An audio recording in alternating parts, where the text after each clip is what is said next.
things that we're going over. All right, now you're at the appointment. So what are you going to do? I always start with getting to know the property, right? Oh yeah, take me around. Oh wow, ask questions, get to know who they are a little bit better. And while you're doing that, make mental notes. Heck, even have a little pad of paper with you and just jot a couple things down. What are the features of the property? What are the amenities, upgrades they've done? Super important. What are some of the deferred maintenance issues on the property? Okay. What are some potential appraisal conditions that you note? No straps on the water heater. There's a wiring issue, blah, blah, blah, blah. So that you know. Does it smell? Typically, the person that lives in a house doesn't smell their own smells, do they? Right? Is there clutter?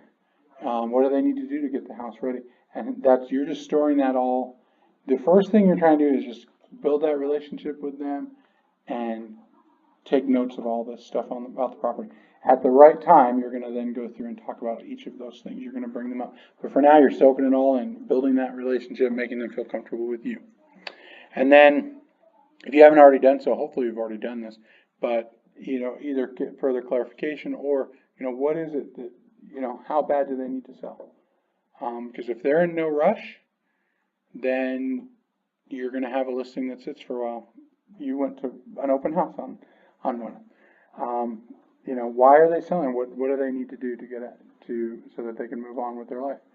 And then after that, I typically will sit down with them and talk about, here's what the market has shown me that we're doing. And I started using, here's what the market is telling me right now about the value of your property. Yeah, but I went on Zillow and it said, right, there's your first objection. And at that point, you might need to take out your device and say, well, let's talk about all these, relative stuff. Yeah, but the guy across the street sold, it didn't even pull up on your radar as a comp because they sold a year and a half ago. Does anybody really care what the price was a year and a half ago? Nope. Not a single person, certainly not the appraiser, right? And so that's when you might need to do a little bit of finagling on the price and just let them see the property. Because once they are able to compare, because that's what we do, we compare one to another, and we come up with some kind of an estimate on value. And then again, just remind them the market dictates the price. And then the great thing about RPR2 is it shows here's what happened to days on market to price homes that were priced 20% above market, and look at the number of days compared to these homes, right? And again, at the end of the day, they're going to make their decision. You control the process, they make the decisions.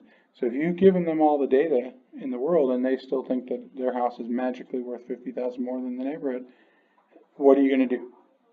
You need to decide what you're going to do at that point. And there's some strategies that we can talk about. And then at that point would be a good time to talk about the process. How long has it been? It looks like public records show that you bought this in 2002. It's been a little while. Let's talk about the process a little bit. What can you expect? Set the expectations now. That's the time to do it, because then it's just a reminder. Okay. Number 5. At that point, if there's questions, objections, things like that. And then number 6, that's when you want to get that commitment. If I can get you this, are you ready to sign today? And have that paperwork ready to go. It is, at the end of the day, it's sales. You're closing them. Okay. If possible, close them. Yeah, but you told me all these things. That's okay. Let's get the paperwork signed today. We'll start the list date 2 weeks from now. No problem. Because what do you not want them to do in 2 weeks? Shop around for 2 weeks, right? You want to give them, a goal. Here's our target date. Here's all the things we're going to do ahead of time. Here's all the things I'm going to do ahead of time. And I share that with them so they understand, before it ever goes on the market. And then number 7, again, what are the next steps? What are we going to do to get your house ready to sell? What pre-marketing am I going to do? Talk to them if you want to do an exclusive coming soon type of an open house, exclusive just to the neighbors. Well, what do we want the neighbors coming for? Your neighbors are your best friend. Your neighbors want you to have the highest sale price in the neighborhood. Your neighbors want a new person coming in that they want to feel comfortable with. They're your best friend, right? And so most people don't have a problem with that. They're glad that you're doing it. So talk to them about that. What are you going to do on social media? Things like that. Talk to them about the fact that you're going to do something, blast out to all their neighbors about, the house coming on the market, things like that.